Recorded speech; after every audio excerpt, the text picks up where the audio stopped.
welcome back to another episode. Today we have the January 2020 issue of Vogue magazine.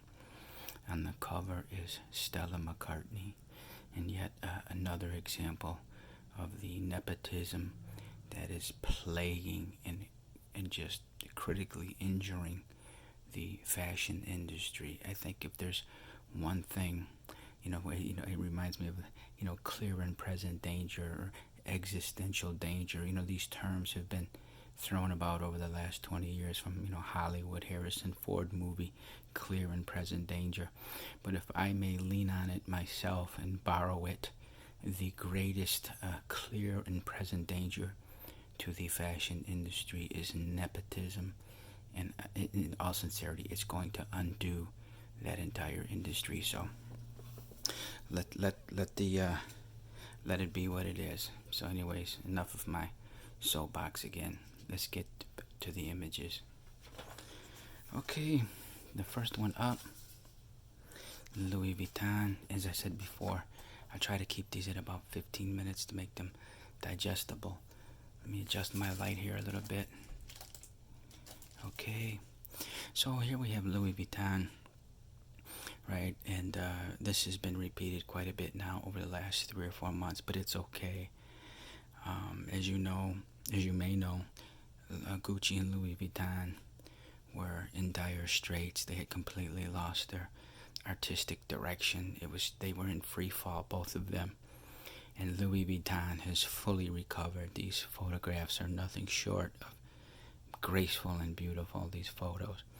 But Gucci still, their 40 years in the desert has not ended, but it appears Louis Vuitton's has.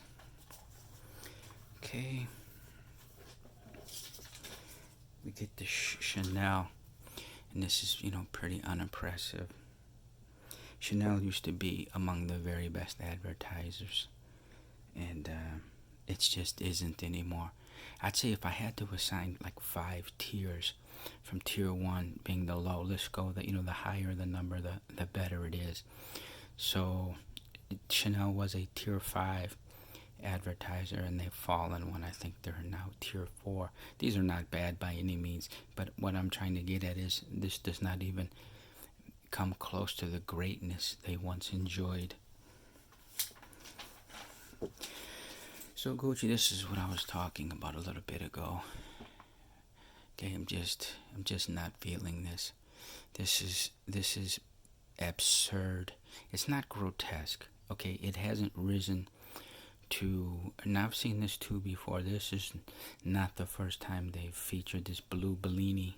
This drink is called a blue Bellini, or it can be, you can just invert the words there and or juxtapose them and call it a Bellini blue, and they're known by either one. But I just don't understand the significance, because this is not a one-off. They've shown this mixed drink before.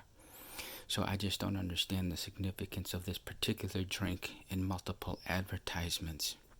But at any rate, this is just, insanity. As I said before, it appears the fashion editor or the creative director at Gucci is really genuinely in free fall. Probably, has already had a complete nervous breakdown, and nobody can seem to throw a lasso around this man or woman and just rein him or her in and say, hey, look, you know what, we got to put you on an extended leave because it's clear you have absolutely melted down, and we're going to have to bring somebody else in the interim until you can restore your sanity, because this is just ridiculous. Absolute ridiculousness. Prada, this is cool. This reminds me, if I had to guess again, because we talked about this before, Annie Leibovitz, Terry Richardson, Helmut Newton, Solveig Sunspo, they have signature looks. When you see an image from any 4 of those photographers, you immediately know who's behind the camera.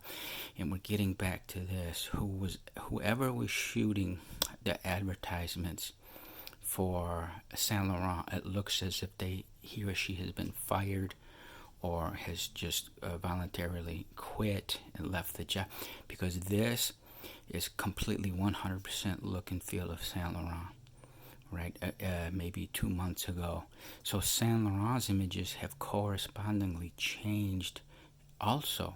That's why I really do believe whoever was at Saint Laurent has left and went to Prada, because Saint Laurent's advertisements have completely changed, and so have Prada's.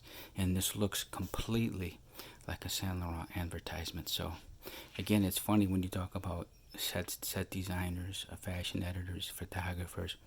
This is 100% a Saint Laurent look, yet it's Prada.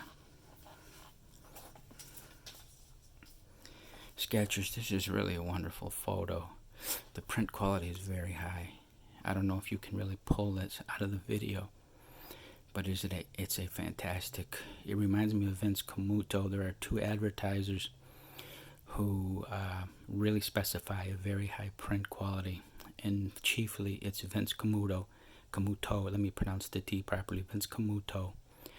Wonderful print quality. And now Skechers is kind of borrowing a page, forgive the pun, right? Borrowing a page from Vince Camuto, because this print quality, look at the detail in this model's hair and her face. You can extract a great deal of detail from her face and hair only because the print quality is so high. If the print quality were not so high, you would not be able to get this detail. So congratulations to Skechers for specifying high resolution print quality. This image on the right, it could have been quite a nice image. Okay, that could have been. But look at and this reminded me of Heraldry. I'm not going to go into a big spiel about Heraldry, but this almost would have conformed to the rigid rules of Heraldry. The shield would have been blazoned or a saltire azure. Okay, that means the base metal is gold. The X is called a saltire. It's blue, and in Heraldry, the color blue is azure. So it would have been blazoned or a saltire azure. But the problem is they put this wood grain in here, and it violated the rules of Heraldry. So this entire necklace almost takes on a heraldic appearance, but they blew it with this one leg, or this one part of it, right? It's called a bend in Heraldry. This bend is of wood grain. So we have that going on. We have a heraldic element, heraldic achievement element. And then in photography terms, they have the model, right, obscuring her eyes and face with her hand. And it really doesn't do much for the photo. So you have two errors here. One, you have an error in Heraldry, and you have an error with the model obscuring her eyes.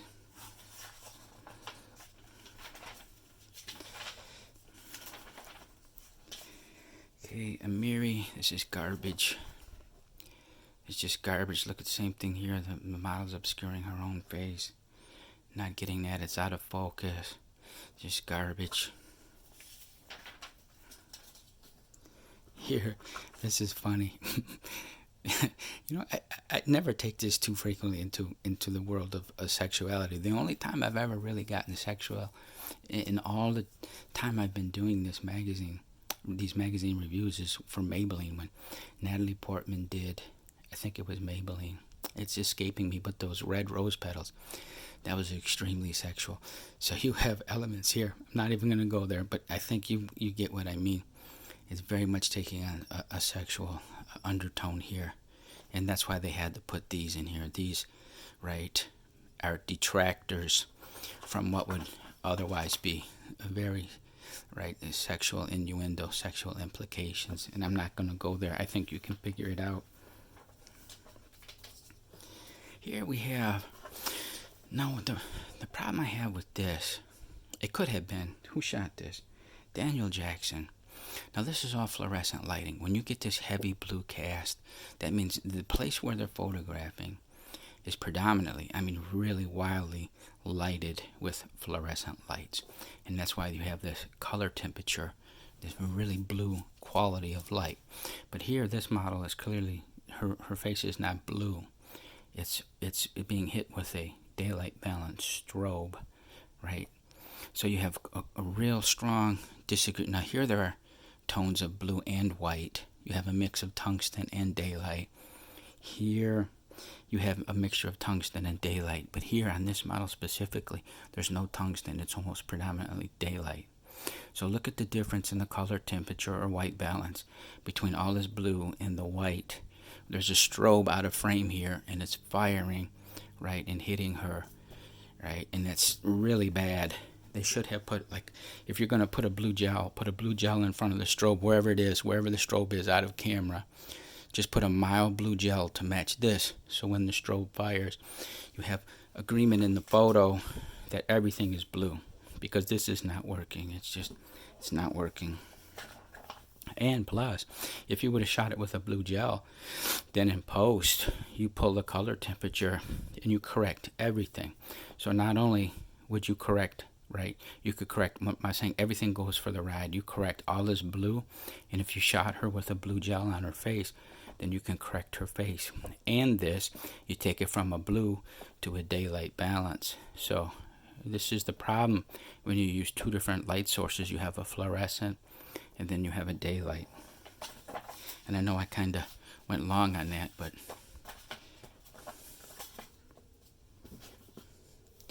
here, this is quite nice. The only problem I can see here, this is Cardi B with her daughter, right, is very underexposed here. They exposed for this background. They did a great job. The photographer exposed for the cityscape, but not for Cardi B and her daughter. So out of frame again, we have a strobe. Okay, there's a strobe back here behind the camera. The strobe, right, the photographer, if this is Sunny 16, this is EV15.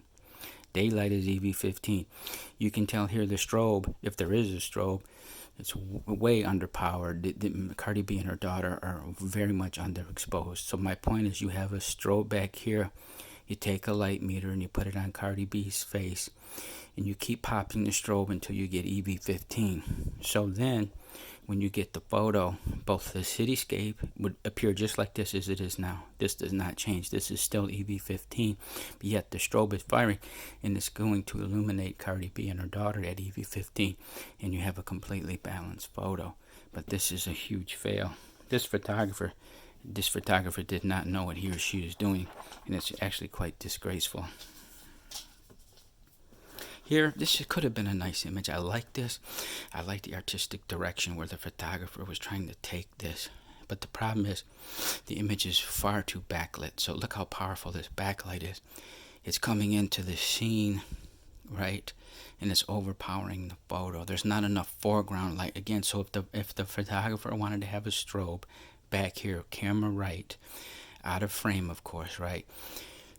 Meter for this, even if you want to blow this out, that's fine, but then underpower the strobe should be about one stop under this light, so you still have good fill, and you set the aperture on the camera, you adjust the camera for the strobe, so you have a strobe, it's hitting her, and it's at EV14, so again, we get back to EV15.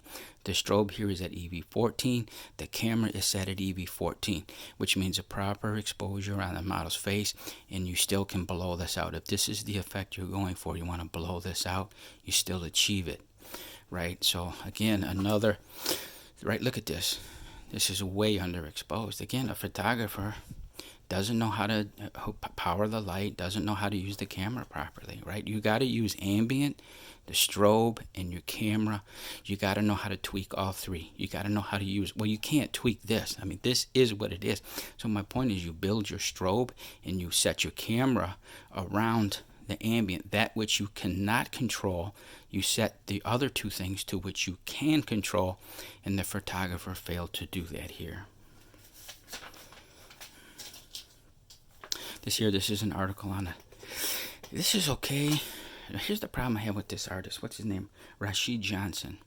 So you have elements here of Jackson Pollock, right? He's kind of a drip painter. So we're leaning a little bit here on Jackson Pollock, which has been done before. But look at all of his work.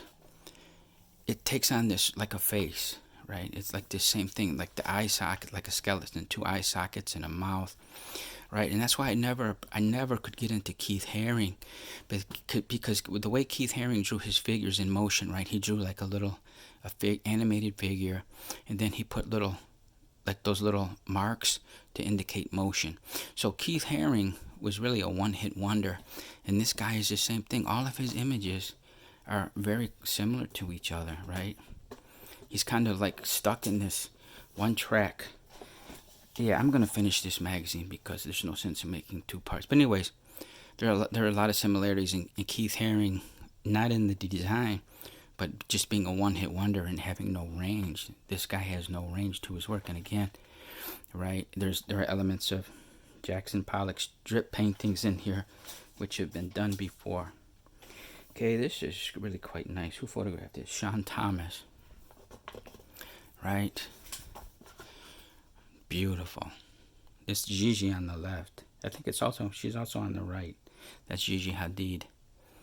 Right? So, what's his name again? Sean Thomas did a great job on these images. These are quite beautiful. Gigi again, both images. Really nicely done. Gorgeous images. Congratulations, Sean Thomas. And lastly, we have Zendaya. This I don't like this. This is a little bit too much like, 1980, the early 80s, when the runner, what was his name? The one who won the Olympics is escaping me at the moment. But he was, a huge Olympian in the early 80s. He won at Los Angeles, and he wore this kind of hairstyle. Grace Jones wore this hairstyle. This was popular, and then it came back again in the early 90s. Some of the rappers were wearing their hair like this, and this is really quite a horrible look. It's actually just a dreadful look. Okay, so I hope this hairstyle does not stay in fashion long, because it's quite a dreadful. It reminds me, we talked before about the 8-Ball, right? Will Smith, when Will Smith was big, the Fresh Prince of Bel-Air, right? Early 90s, this was very much in. It's just horrible. So there we have it. It's quite a dreadful issue, as I've said before about Vogue. Anna Wintour has just fallen asleep at the wheel. She's not engaged anymore. This is, I think, her 32nd year or 33rd year at Vogue. She's tired. She's phoning it in. The magazine is suffering. And Anna Wintour, by the most remote chance you're watching this, please retire. Please walk away and give this magazine to somebody who really cares, because it's obvious that you don't care anymore. And it's, man, this magazine is a train wreck. Okay, thank you.